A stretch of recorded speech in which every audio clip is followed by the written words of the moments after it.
பட்டு துணிகளுக்கும் பட்டிற்கும் இயற்கையாகவே ஒரு குணம் உண்டு. சில நல்ல வகை கதிர்வீச்சுகளை எளிதில் தக்க வைத்துக் கொள்ளும் சக்தியும், தீய கதிர்வீச்சுகளை தடுத்து உடலுக்கு பாதுகாப்பை கொடுக்கும் சக்தியும் பட்டிற்கு உண்டு. திருமண வீட்டிற்கு பல வகையானவர்கள் வருகின்றனர். அந்த காலத்திலும் சரி, இந்த காலத்திலும் சரி, உறவினர்கள் ஒருவரை ஒருவர் கட்டி பிடித்து வாழ்த்தும் முறை இருந்து வருகிறது. அதில் யார் யாருக்கு எந்த நோய் இருக்கும் என்று யாருக்கும் தெரியாது. ஒரு சிலர் நோய் தொற்றால் பாதிக்கப்பட்டிருந்தால் அந்த நோய் தொற்று பட்டு ஆடைகள் அணிந்திருக்கும் போது பரவாமல் தடுக்கப்படுகிறது. அதனால்தான் மணப்பெண்ணிற்கும் மணமகனிற்கும் ஆரோக்கியமான வாழ்வு கிடைக்க வேண்டும் என்றும், தொற்று நோய் பரவக்கூடாது என்பதற்காகவும் பட்டாடைகளை அணிகின்றனர்.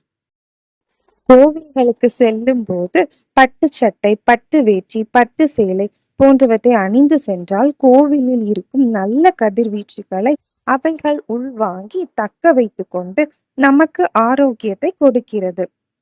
கோவில்களில் யாகங்கள் நடத்தும் போதும், நித்திய பூஜைகள் செய்யும் போதும் ஒலிக்கப்படும் மந்திரங்களின் அதிர்வுகளையும் சக்தியையும் பட்டு நூல்கள் உள்வாங்கி அதன் பின் அதிர்வுகள் நமது உடலில் பரவும் போது பல நன்மைகள் நமக்கு ஏற்படுகிறது.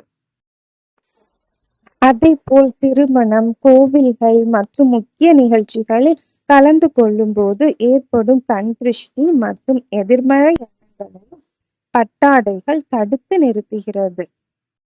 அதனால்தான் நாம் முக்கிய இடங்களுக்கு செல்லும் போது பட்டாடைகள் உடுத்தி செல்ல வேண்டும் என்று நம் முன்னோர்கள் சொல்லி இருக்கிறார்கள்.